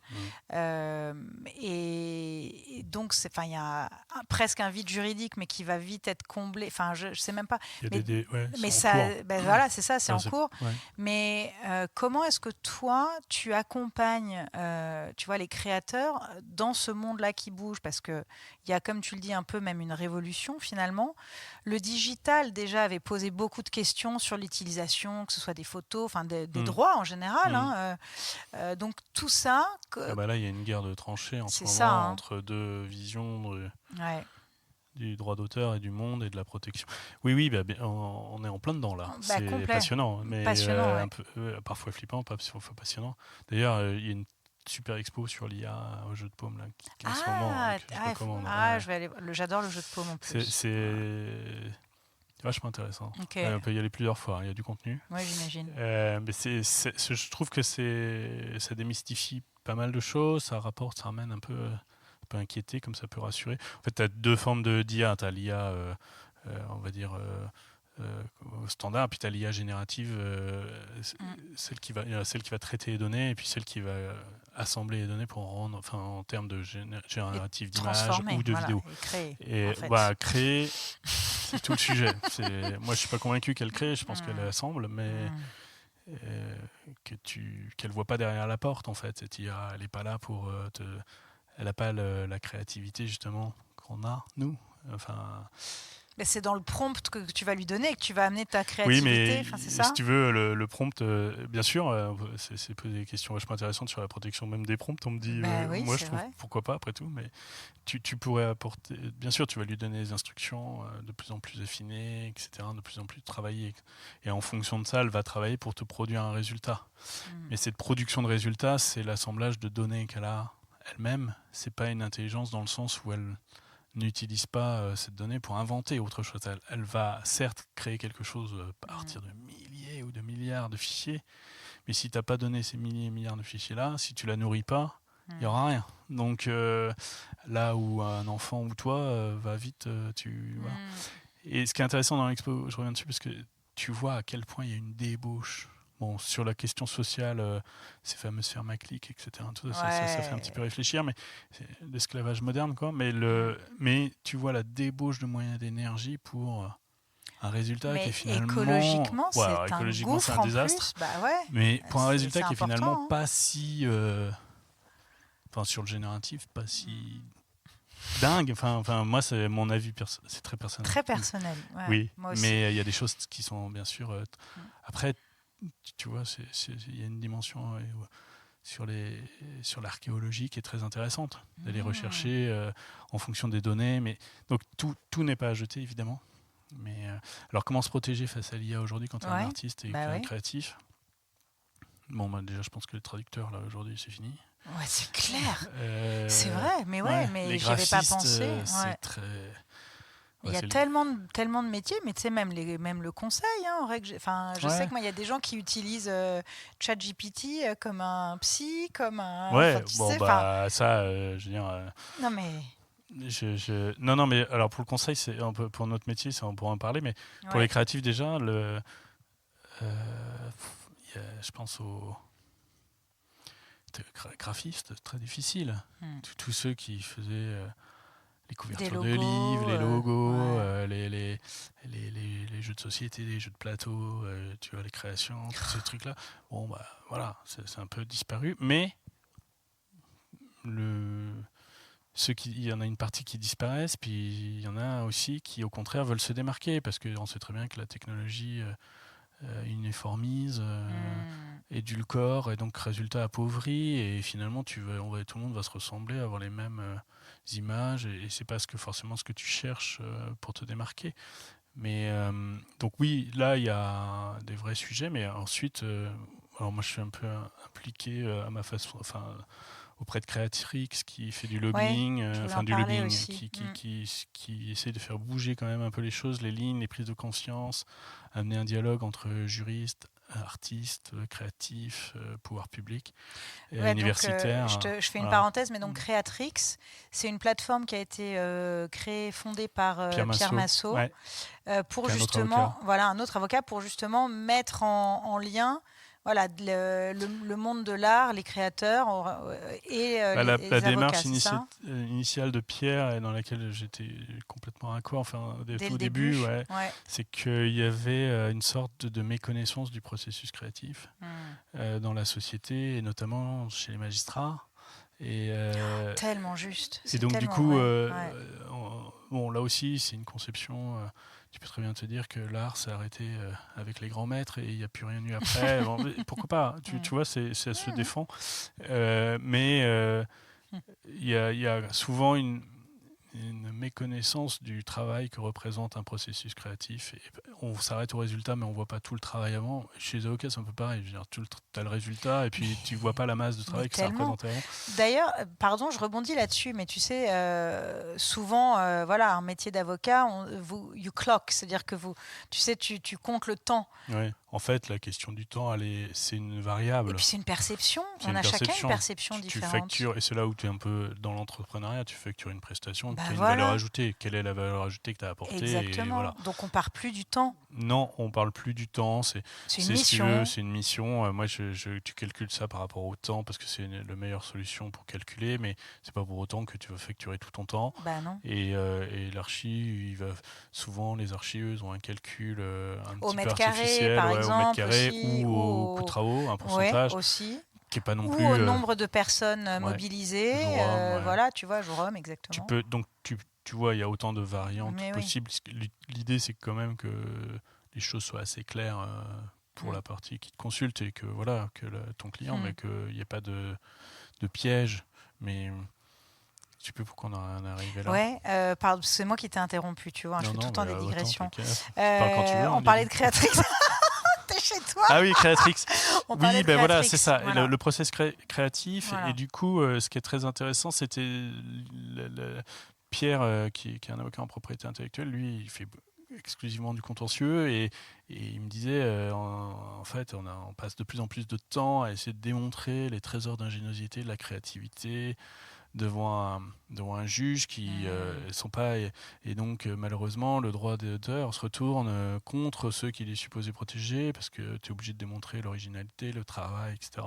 Et que tu n'as pas beaucoup de temps et puis en fait eux aussi n'ont pas beaucoup de temps et donc du coup on va tu vois et donc je sais que une de tes questions c'est comment protéger ton travail. On ira dessus, mais l'idée de Créatrix à l'origine c'était ça. Et puis c'est toujours ça, et c'est d'apporter à la fois via cette plateforme souvent des médiums qui sont très variés, des conseils aux artistes, des conseils juridiques, des conseils un peu business, voilà. Il y a pas mal d'initiatives qui sont lancées, mais Créatrix répond assez bien, je trouve c'est assez sympa. Et donc tu as à la fois dans l'équipe, tu as des artistes, des juristes, et chacun suivant ses spécialités. Et donc, il y a c'est actualisé tous les jours. Il y a des questions qui sont posées, on répond. Il y avait un podcast aussi. Il y a dans les médiums, il y a de la vidéo, il y a des podcasts. Voilà, je me souviens, j'en ai écouté pas mal. Il y a pas mal de choses, ouais. Alors, je t'avoue que moi, je suis du fait de mes problèmes de recrutement. T'as plus le temps de contribuer autant que t'aimerais. Ouais, voilà. Alors après, différemment en tout cas. Mais et là-dessus est arrivé l'IA et en fait depuis 2 ans, 3 ans, il y a des hackathons qui sont initiés avec hackathons, c'est des journées de réflexion. Je connaissais pas le terme. Un peu intense, hein. Mais ça vient d'où le terme? Parce que ton, ok, mais AKA quoi? AKA? Je me pose une question. De dire des journées de réflexion. Ok. Non, mais j'ai regardé, j'adore les mots. Ouais, on regardera après, promis. Et là se retrouvent à la fois des sociétés de gestion de droit, des représentants de sociétés de gestion de droit, donc ça va du livre jusqu'à la musique en passant par tous les univers. Il y a des universitaires, et l'idée, c'est de mettre un peu tous les cerveaux autour de la table et de travailler fait sur des sujets, c'est de définir des axes. Et donc, on en a eu 2 sur l'IA, 2 ou 3. Et à partir de là, d'aller mobiliser un petit peu les pouvoirs publics. C'est genre un think tank. Exactement. Voilà. C'est exactement ça. Un peu intense parce que chacun est tellement pris. Donc, c'est très efficace. Mais il y a énormément de travail de personnes qui sont derrière pour synthétiser tout ça. Bien sûr. Et restituer. Ouais. Mais des idées super, et puis des vrais, ça fait vraiment avancer quand tu mets tout le jus de cerveau autour d'une table, c'est un peu c'est génial. Ouais. Et donc et c'est très intéressant parce que du coup ça te permet aussi de te tenir un peu à la page sur la techno en fait parce que voilà, et technologie IA, où est-ce qu'on avance et voilà, donc je trouvais que cette expo sur le jeu de paume, je termine là-dessus, parce qu'elle renvoyait beaucoup à des sujets qui ont déjà été abordés dans ces hackathons. Et sur un discours, par exemple, moi, ce qui m'intrigue, qui me pose problème, c'est souvent le discours commercial autour de l'IA, qui est finalement très marketé, très cosmétique, et la réalité est tout autre. Et donc, c'est souvent, on est victime de l'image, on a tous. Mais bien sûr, on a un biais, en fait. Oui, il y a des biais dans nos... Et donc, ça renvoie à d'autres engagements que j'ai pris avec le BAL, autour de l'éducation à l'image. Et donc, j'adore tout le ça, BAL. C'est super. Voilà. Le BAL, donc c'est un tout petit musée dans une petite... Musée. Ouais, c'est un grand... Non, mais je veux dire, pardon, en taille. Oui, je voulais dire c'est petit, en superficie, pardon. Mais que j'adore, qui est à l'initiative de Pardon, quand même. Ouais. Donc, et donc le BAL, c'est un acronyme aussi, je crois. Bon, bref. Non, c'est parce qu'en fait le lieu était vraiment une salle de BAL. Une salle de BAL, tu vois, ok. Avec un hôtel au-dessus pour. C'est ça. Et donc c'est c'est entre Place de Clichy et la Fourche. Place de la Défense. Voilà. Et c'est un très très beau musée. C'est de une institution autour de la photographie, ouais. et ça, donc tu as des expositions qui sont toujours très soignées, portées par Diane Dufour et toutes ses équipes et toute son équipe. Mais derrière l'aspect visible de l'iceberg, il y a la partie immergée qui est la fabrique du regard et qui est une machine de guerre pour l'éducation à l'image, tournée vers notamment les zones d'éducation prioritaire. Ah ouais. Et en France, et qui associe artistes, toutes ces écoles. Et l'idée, c'est d'amener ces nouvelles générations, ces jeunes, à essayer de développer un esprit critique par rapport à l'image qui nous happe tous et qui nous submerge. Et en fait, les parcours pédagogiques proposés sont juste, là aussi, des trésors de créativité, d'ingéniosité, d'innovation, c'est avec les moyens qu'elles ont, elles font des choses exceptionnelles. Voilà. Et donc début juin, il y aura la semaine de la Fabrique du Regard, c'est un festival qui est là-bas pour la présentation. Alors ton épisode sort le 15 juin. Ah bah alors, voilà. Ce sera pour l'année prochaine. Voilà. Mais j'en reparlerai peut-être en story avant. Ah oui, je peux te donner les infos. Oui, ça vaut le coup d'aller là-bas. Tu vois tout ce qui a été fait dans l'année. C'est c'est assez festif. Tu as beaucoup de scolaires qui viennent, énormément, évidemment. Bah ouais. Et donc tout ça, c'est très très vivant, très joyeux et très profond aussi, parce que ne font pas ça pour s'amuser. Si tu veux, les messages de cette jeune génération qui passe, c'est très réfléchi, c'est très pertinent. Enfin, c'est vraiment un travail. Donc là, colossal. On l'entend, parce qu'on va un peu plus aller vers ton mécénat. Mais toi, il y a quand même. Enfin, tu es spécial. Je suis avocat quand même. Ouais, non, mais je sais. Mais quand même, la photographie, là, on l'entend, comme tu en parles, tu es très, très actif dans le monde de la photographie. Et de deux, le spectacle vivant. Donc, la danse, théâtre, danse, n'est-ce pas ? N'est-ce pas ? Il y a deux mécénats. En fait, il y a plein de mécénats, en fait. Mais bon, il y en a deux vraiment plus récurrents. Notamment un, c'est un soutien au Festival Photo Saint-Germain. Donc, c'est la jeune création photographique qui a lieu tous les ans à Paris au mois de novembre, qui encadre Paris Photo. Donc, ça se passe essentiellement sur la rive gauche. Mais voilà, ça fait maintenant dizaine d'années qu'il y a un accompagnement avec ce festival. Et donc, tu les accompagnes concrètement, ça se passe comment ton mécénat avec Photo Saint-Germain ? Concrètement, je leur donne des sous. Ouais. Voilà, un budget tous les ans. Et j'essaye de monter autant que je peux. Mais voilà, donc parce qu'il y a sans argent, tu fais rien. Et je leur donne aussi du temps. Et là, c'est plus frustrant parce que j'aimerais leur en donner plus. Et même si elles n'ont pas forcément besoin de moi pour tout, mais du temps, ne serait-ce que pour leur dire que ce qu'elles font, c'est génial, quoi, tu vois, pour leur juste passer du temps et leur dire, leur donner un peu d'énergie, recharger les batteries, les encourager, et puis amener des réflexions. Donc c'est pas mal de mentorat finalement aussi. Oui, il y a un peu de mentorat. Enfin, l'essentiel, ça reste quand même un soutien financier. Et après, avec les années, il y a le développement du festival, des réflexions à mener, etc. Et là, je te dis, je pourrais avoir une équipe entière dédiée à ça, parce qu'il y a tellement de choses à monter. Et elles aussi, ce sont un peu des entrepreneuses d'une certaine manière, qui doivent faire avec les moyens du bord. Et voilà, trouver les bons mécènes, les bons relais, les bons les partenaires, comment est-ce qu'on peut inscrire un festival de l'image, la jeune photographie aujourd'hui dans l'univers le monde qui est le nôtre, et des enjeux, c'est super intéressant. Voilà, et l'autre mécénat est peut-être plus confidentiel, j'accompagne la Fabrique de la danse, qui a été montée par Oriane Vilmer. On en parlait tout à l'heure, et c'était son nom. Exactement, donc là aussi, ça a été une rencontre, il n'y a pas... Everything happens for a reason. Je suis même membre du conseil d'administration cette année. Okay. Donc, tu vois, c'est pour te dire la grande implication. Ouais. Non, il y a beaucoup de gens qui travaillent beaucoup plus que moi dans la fabrique. Et donc, c'est un incubateur de chorégraphes. Et chaque année, il y a une représentation une sorte de fête au carreau du temple. Et donc, moi, je participe à l'organisation de la soirée. Là aussi, avec une mise une mise de fonds Mhm.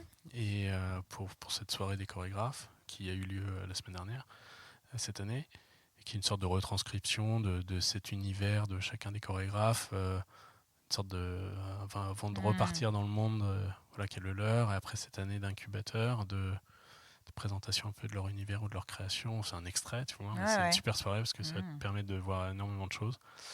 Et il y a là aussi des trésors incroyables. C'était la 10e là. Ah ouais. Ouais. Et du coup, voilà. Et après, il y a aussi un accompagnement plus par du temps que tu consacres dans le conseil d'administration, les réflexions, En fait, tu te rends compte que tout le monde a besoin d'être un peu accompagné et soutenu. Si on était tous à se donner des conseils et des soutiens tout le temps, ce serait génial. On n'aurait même plus besoin on vivrait de troc. Ouais, c'est vrai. Ce serait intéressant. Et j'ai l'impression que pour toi, c'est aussi important de diffuser énormément, de faire connaître l'art. Je dis ça, alors non pas que tu sois un grand communicant, Ah non, t'as remarqué. Bing. t'as peut-être... J'ai besoin d'une Lily Bonnet pour m'aider à communiquer. T'as quelques posts Instagram, mais je sais même pas si tu y vas régulièrement. Instagram, moi aussi, ouais, en fait, c'est toi qui m'avais dit au tout début. Parce que en 2017, je sais pas s'il y avait beaucoup de cabinets d'avocats qui avaient un compte Instagram. Et je me suis dit, super, l'image, compte Instagram. Et surtout vu que tu es tellement dans l'image, justement. Ouais, et ça me parlait plus que LinkedIn qui me déprime. Ça a pas mal bougé, hein. Ah ouais? Ah ouais, LinkedIn, c'est pas mal maintenant. Moi, j'aime bien. D'accord. Mais j'y vais pas autant qu'Instagram, mais ouais. Et Instagram, aujourd'hui... Enfin, bon, à l'époque, il n'y avait pas tout ce problème des... Algorithmes autant. Ouais, des magas. Du blanc maga. Enfin, problème, en tout cas, oui. Et du coup, c'est très difficile de communiquer sur une activité de juriste en tant que... Donc, tu m'as dit, il faut que tu aies une ligne claire. Je me souviens même pas, mais oui, ça me ressemble. Non, mais t'as raison, en fait, il faut que tu aies une ligne claire, éditoriale sur ton fil. Et donc, c'est vrai que j'ai cherché, mais j'ai gardé ça en tête. Mais il y a quand même des choses qui se sont affinées avec les années. Bien sûr. Et donc, je continue à poster assez régulièrement. Et ça répond à un double besoin. Tu as raison, il y a la diffusion. Alors, je consomme pas mal la scène culturelle à Paris. Et donc, il y a la diffusion de ce... Tu vois, pour toi, c'est important d'en parler. Ouais. Parce que c'est pas le cas de tout le monde. Parce que je trouve qu'au moins que tu utilises ces réseaux sociaux pour faire diffuser quelque chose qui, pour moi, a du sens. Et d'envoyer à la fois des bonnes ondes à ceux qui ont été sur scène ou qui ont monté ou qui ont participé à l'essor de ces expositions, de ces spectacles, et en même temps le diffuser dans une petite mesure, parce que je suis pas non plus oui, t'es pas influenceur. Non, je suis pas influenceur. Et donc mais et puis pour moi aussi ça servait aussi, j'ai pas ta mémoire. Et je prenais souvent des notes après des spectacles. J'aime bien. Tu peux pas garder tous les leaflets non plus à chaque fois. Non. Tu vois. Tu notes un peu tes ressentis. Quelques ressentis, quelques idées fortes. Et puis aussi le chorégraphe, les auteurs qui essaient de. C'est comme ça que tu crées une culture. Et à force de mettre ça dans des carnets partout, de pas le faire, là l'outil Instagram. C'est une sorte de fil, je ne suis pas toujours très d'actualité, mais au moins il y a ce fil continu. Et puis quelques takeovers, c'est ça maintenant, le festival, les deux mécènes, que ce soit Photo Saint-Germain ou le Fabrice de la Danse, prennent un peu la main sur le compte de temps en temps. Ouais, j'ai vu ça, c'est super. Donc il y a eu un nouveau partenariat cette année avec Unrepresented by Approach, qui est aussi... donc voilà, il y a eu... C'est le début d'autre chose, c'est encore une autre histoire. Et donc oui, le fil du...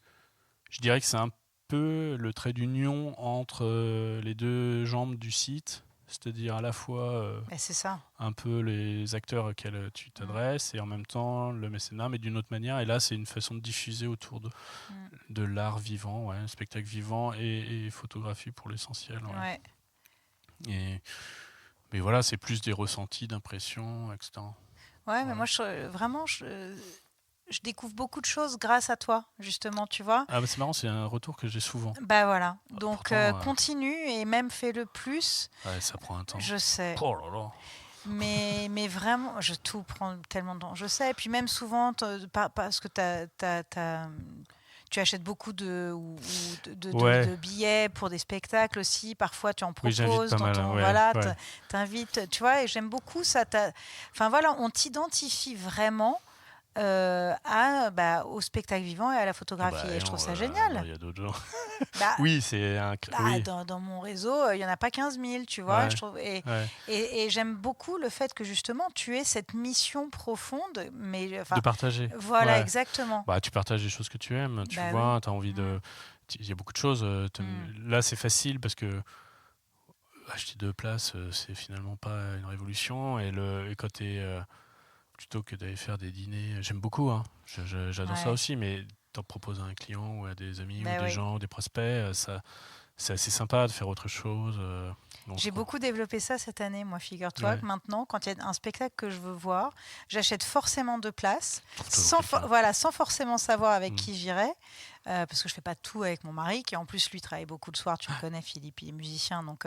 Ouais. et je propose, et je trouve ça génial. Soit en prenant la place, je sais, tu vois, je sais à qui je vais l'offrir, voilà, soit je sais pas, et je propose, et tu as aussi cette surprise, et Ouais, de de à vivre nouveau un moment. partager, c'est ça, un Bah moment. oui, Enfin, c'est tellement riche. Mais ouais, tellement. Et puis, on parlait des collaborateurs que tu formes, etc. Mhm. Mais là, bon, ici, tu as vu, c'est des grands bureaux, il y a une trentaine d'avocats. Ouais.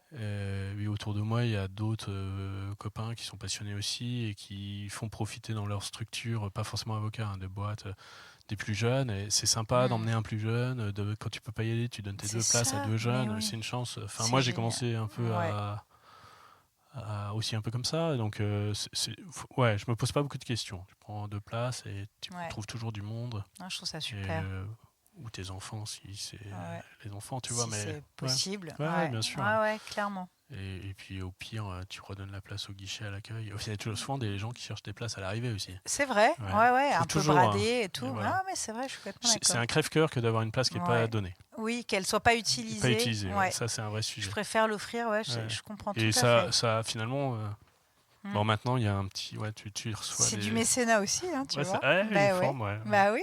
Ouais. Alors revenons sur la protection justement des créations, qui évidemment va certainement intéresser pas mal de personnes qui écoutent parce que c'est le nerf de la guerre. Il y a un peu, Ouais. il y a un peu Un des nerfs. un des nerfs. Ouais. Moi, je trouve que ça a beaucoup évolué. C'est-à-dire que j'ai l'impression que on ressent moins ce besoin, cette envie de protéger ses créations aujourd'hui. Je ne sais pas pourquoi, je ressens ça. Bah, Comme si c'était un peu c'est assez vain, juste. hein, tu Ouais. vois, Bah, tu vois, ça renvoie à la question à de l'IA. Créatrix, à Bah oui, l'IA. ouais. Enfin, ou même à le fait que de lancer une procédure judiciaire pour obtenir Ouais. une protection, c'est quand même. Il y a un aléa fort. Je dis pas que ça ne t'y arrive pas, mais tu vois, les investissements que ça représente, le temps. Mm. Et d'où l'idée de Créatrix à l'origine, c'est de dire attention à ne pas dévaloriser trop le travail créatif parce que ça fait le jeu de personnes Qui en abusent. qui en abusent, et etc. Mm. Et donc, il y a plusieurs façons de protéger. Bon, il y a les outils d'enregistrement classiques. Si on passe au designer, sur les dessins, les plans, les dessins au fil, les objets. Mais tu vas pas faire, enfin, même dans la mode, tu vas pas faire ça tous les Tout le jours. temps. Enfin, on n'est pas des grands, chacun, c'est pas des grands groupes, quoi. Bah non. Et donc, si tu fais que ça, tu t'as plus le temps de créer toi-même. Et Ouais. donc, il faut être là aussi assez pragmatique et faire preuve d'un peu faut s'adapter, quoi, Priorité, de quoi. choix. Oui, c'est Ouais. sûr que si tu as un produit phare, peut-être ne pas le protéger, ce serait une erreur. Surtout que c'est pas non plus des coûts, mais multipliés par le nombre de produits. Au bout d'un moment, c'est un budget, Oui, et certes, puis de mais pays après, parce que là, tu parles, exactement. c'est pas très cher, par exemple, en France. Alors, on En parle de Europe, ouais, l'INPI, ouais, évidemment, mais si après tu veux déposer dans tous les, enfin, tu vois, à l'international, ouais. Ah, ça dépend de comment oui, bah oui. non, mais si tu veux faire ceinture bretelle dès le début, évidemment, Sur- ta boîte va pas marcher parce que tu vas passer plus de temps à Ouais. voilà. Donc c'est toujours une question d'arbitrage. Mm. Mais donc après, il y a plusieurs outils pour se protéger, mais c'est sûr que moi, ma partie, c'est plutôt le contrat. Ouais. Et évidemment que les accords que tu conclus à l'origine, elles permettent aussi d'anticiper un peu ces Donc tu problématiques-là. veux dire par exemple avec les fabricants, avec Que ce soit avec tes fabricants, que ce soit avec tes clients, que ce soit avec ouais. tes fournisseurs, avec tes tes prestataires tes aussi, que ce prestataires, soit freelance ou la salarié clause de même. propriété intellectuelle Et ou la ouais. gestion des droits. Et là, on va rentrer dans une logique de stratégie sur quelle est ton ambition, toi, ta volonté, toi, par rapport à titre personnel, en tant que créatif, sur les questions de tes propres créations. Qu'est-ce que tu veux? Et là, il y a la foultitude des champs possibles. Tu peux très bien ne... On pourrait pas rentrer dans la nuance là, c'est c'est très personnel finalement, mais et puis est-ce que ça tu dépend l'essaides, est-ce que tu sais pas ce que instant tu veux donné. faire, et que ça dépend d'un instant donné, comment tu le places dans le temps, qu'est-ce que tu veux, etc. Il y a aussi un peu, pour répondre à ta question, c'est pas qu'on s'est moins protégé, mais il y a peut-être une dimension moins star, tu vois, les star architectes, cette côté artiste maudit, j'ai mes droits, je vis que sur... Non, attends, dans la jeune génération, on sent qu'il y a moins... Enfin, voilà, je suis d'accord avec toi. Et donc, après, justement, la propriété intellectuelle, c'est pas la protection, ce genre d'ego, je pense, mais c'est plus la protection du temps et du travail et de l'énergie que tu as mis pour développer quelque chose qui, on voit que le résultat, mais on se rend pas compte de ce que ça a été avant. Et on est dans un monde où on paye que le résultat, mais oui, mais si tu veux ce résultat-là, c'est autre chose avant. Et donc là, pour moi, elle est là, la protection. C'est venir protéger ça, donc tu peux le protéger de différentes façons. Tu peux le valoriser, tu peux très bien n'en avoir rien à faire. Une des meilleures protections, c'est aussi de te renouveler tout le temps. Donc c'est sûr, t'es pas copié. C'est tellement juste. Si c'était que la crainte de la copie, voilà. Mais à partir du moment où ça peut devenir ne pas protéger, ne pas chercher à s'en protéger, que ce soit dans une clause ou dans un enregistrement, clause contractuelle, peut te nuire. Bon, c'est dommage. Voilà, c'est ça qu'il faut. C'est des réflexions comme ça qu'il faut mener, mais pas avoir une position, je pense, assez dogmatique de la protection. L'artiste, oui, je dis pas qu'il ne mérite pas de protection, mais il faut pas un peu de mesure, un peu d'équilibre. Il faut trouver. Ça peut pas être que l'un que l'autre. Sinon, tu desserres. Comme tout abus, tu vois. Il faut essayer de. La question de l'héritage, la question de la transmission. Donc le nom aussi, tu vois, la marque. Ouais, la marque, ce que tu veux en faire. Et puis, on est dans des industries où on travaille à plusieurs. Donc, quel est l'apport de chacun, comment tu vois les choses, et est-ce que c'est une activité... Oui. Sans dévoiler des secrets, on a eu des réflexions très intéressantes avec des designers récemment. On innove un peu, on va voir un peu ailleurs, mais tu peux leur proposer des solutions. Il faut que ce soit épousé, il faut que ce soit... Tu essaies plutôt de trouver une réponse ou de bâtir quelque chose en fonction de la personnalité. Et c'est peut-être plus les personnalités des artistes qui évoluent aujourd'hui que cette... Voilà. T'as raison.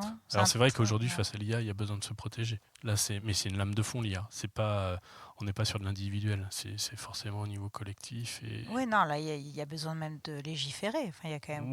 Mais de au niveau mondial, en fait. Enfin, parce que c'est ça, le droit, il est toujours lié à un territoire. Donc c'est ça qui est difficile aussi, notamment avec. C'est pour ça que je parlais du digital tout à l'heure. Mais le principe du digital, c'est qu'il n'y a plus de territoire. Tu vois, le territoire, il est Internet, quoi, donc mondial de facto. On voit bien le rapport de force entre l'Europe et... Mais notamment avec, Meta, avec le groupe Meta. Exactement. Du coup, ça renvoie à la question de savoir ce que tu fais d'Instagram aujourd'hui. Mais tellement, je sais. Et sauf si ça finit par... on verra. Je t'avoue que ça renvoie à des questions plus...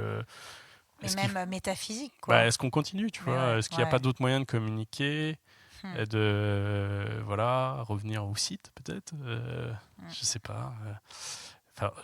Beaucoup de réflexions, mais que je ne veux pas laisser sans Enfin, voilà, c'est que je veux mener à terme, à leur bout. Ouais. Peut-être que... Mais tu vois, en t'écoutant, je prends conscience que enfin, finalement, ce podcast, c'est évidemment un outil de communication pour moi. Et finalement, inconsciemment, peut-être que j'ai Pour moi aussi, aussi. bah, évidemment, pour toi aussi, pour chaque invité, évidemment. Ouais. Mais non, mais je suis en train de me dire, tiens, si ça se trouve, c'est aussi une façon, bah, justement, de sortir de ces réseaux, Bah, bien sûr. tu vois, et d'apporter. Et ce que j'aime, moi, dans le podcast, comme on dit, tu sais, c'est le médium du temps long. Tu peux vraiment, enfin, il y a des épisodes qui peuvent durer 3 heures. Bon, moi, j'ai du mal à écouter aussi longtemps, ou en tout cas en plusieurs fois. Non, mais Mais c'est appréciable. mais c'est ça, tu as vraiment le temps d'aller en profondeur dans un sujet, et puis surtout, c'est très personnel, et voilà, ça va dépendre de chaque invité, mais de chaque host aussi, évidemment, tu vois. Bien sûr. Et c'est ça que j'adore, c'est cet échange, et que tu peux pas sentir sur Sur un un post. post. C'est très immédiat. Tu vois, c'est ça. Et puis c'est de la conso, c'est de la consommation. C'est Là, ça. c'est différent, C'est un l'audio, choix. c'est un choix, exactement. Ouais. Et mais bon, on est nombreux. Enfin, on y revient quand même.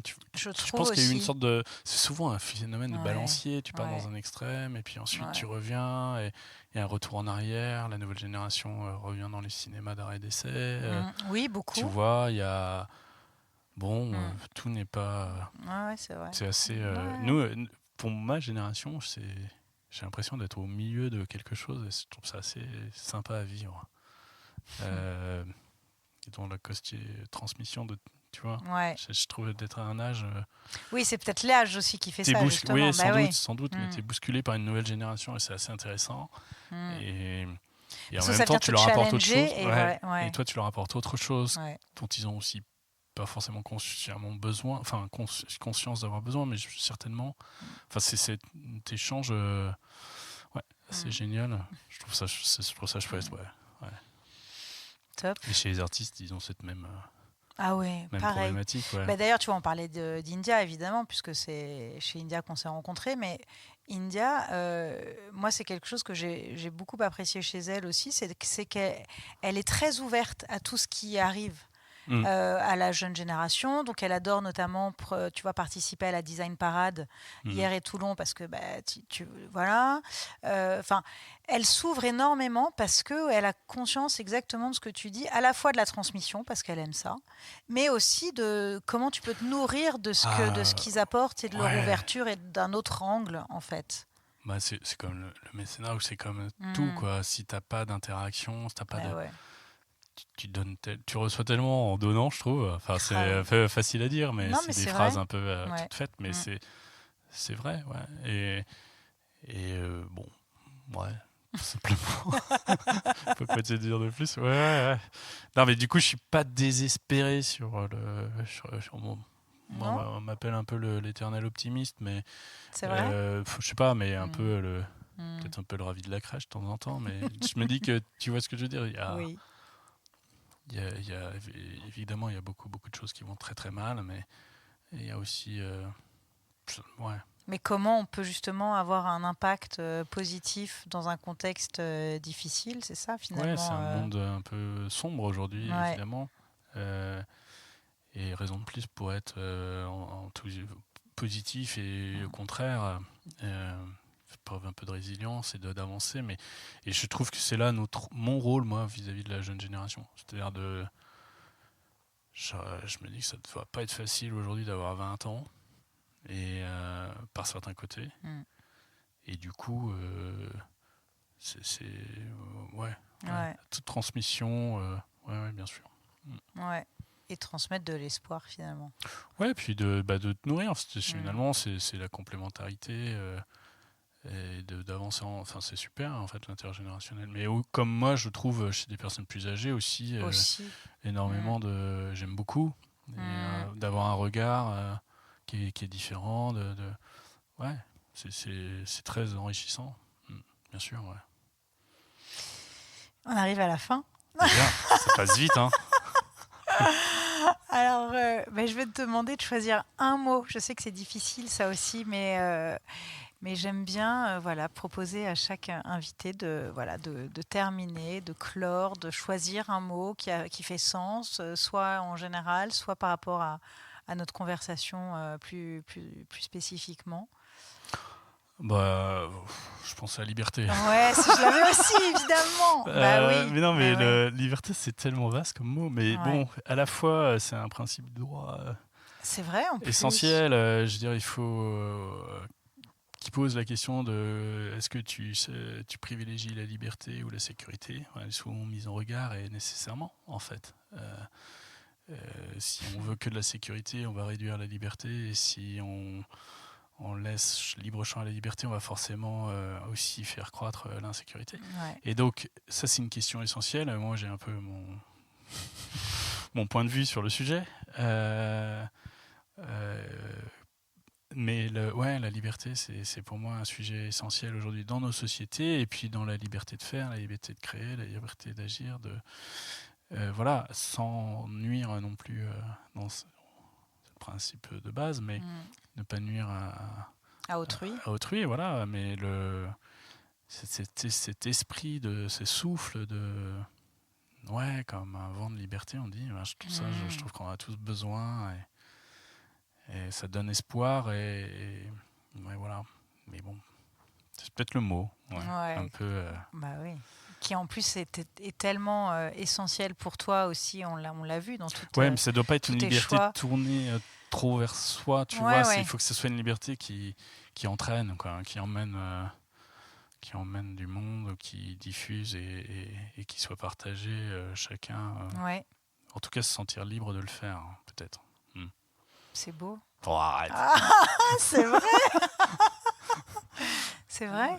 C'est intéressant. S'autoriser. Mais non, mais c'est très intéressant ce que tu dis, de justement qu'elle soit pas tournée que vers soi, parce que aujourd'hui, on peut trouver un peu ça. On le sait, on est dans très individualiste. Mais je trouve que c'est tellement primordial de tenir compte toujours de l'autre. Et donc, ce fameux la liberté des uns s'arrête là où commence celle des autres. Ouais. Mais je trouve qu'on en manque un peu de cette prise de conscience-là. Tu sais, genre, j'ai le droit. Tu sais, ce truc-là. T'as des enfants, non? Ouais. Et puis j'ai des voisins surtout. Je veux te dire, c'est plus là-dessus que je rebondis. Mais vraiment, ce truc où tu te dis, chacun est chez soi, chacun a le droit de faire ce qu'il veut, mais finalement, mais il y a des choses qui peuvent déranger. Et donc, dans quelle mesure tu prends conscience que tu es en société, en fait. Donc, c'est important. Je suis ravie que tu fasses ce lien de la liberté à la société, au collectif. Ah oui, c'est forcément que ta liberté a une incidence. Et donc, c'est ce que t'en fais. Ça peut renvoyer à des questions d'éthique, de l'autre, tourner vers l'autre, mais tu peux être aussi libre de... Et de morale aussi. Il y a beaucoup de choses. Bien sûr, qu'est-ce que tu fais de ta liberté? Déjà, il faut la protéger, la défendre. Moi, je crois que c'est un bien très précieux. J'ai pas très envie de la confier à d'autres pour me la protéger. Je pense qu'au contraire... Mais donc, mais qu'est-ce que tu en fais? Tu es responsable. C'est ça. C'est une responsabilité. Et donc une prise de risque aussi. Prise de risque, certes, mais une liberté qui doit, au contraire, essayer d'améliorer, quoi, d'essayer d'avancer ensemble. Mais c'est un peu... C'est très politique, dis-moi. C'est un programme. Étienne, président. Arrête. C'est vrai que c'est très politique. Mais on vit dans une société. On vit en société. On vit en société. Donc liberté, liberté. Liberté chérie. J'écris ton nom. Merci Étienne. Merci à toi Lily. Merci.